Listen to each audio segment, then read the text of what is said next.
आमच्या पाडापाडीच्या राजकारणात तुम्ही बोलू नका, तुम्हीच पडणार अशा पद्धतीचा संजय राऊतांनी वक्तव्य केलं सभेमध्ये. तुम्ही अमोल कोल्हेंना जे चॅलेंज दिलं सोम्या गोबेंनी बोललेलं उत्तर मी देतो. कर्जमाफीची ज्याने गुलामी पत्करलेली आहे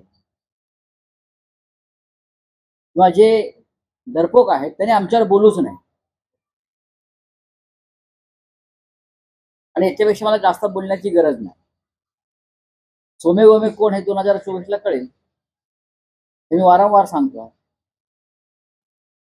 या महाराष्ट्रावर दिल्लीतून आक्रमण होत असताना, महाराष्ट्राचे उद्योग पळवले जात असताना, महाराष्ट्राचे रोजगार पळवला जात असताना, महाराष्ट्राचा पदोपदी अपमान करत असताना सध्याच्या सरकारमधले हौशे नवशे गवशे हे तोंडाला कुलूप लावून गप्प आहेत.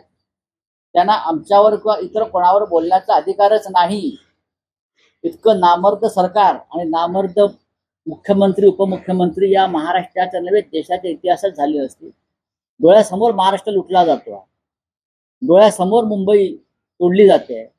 डोळ्यासमोर मुंबई पुण्यातले उद्योग गुजरातला पळवले जात असताना सुद्धा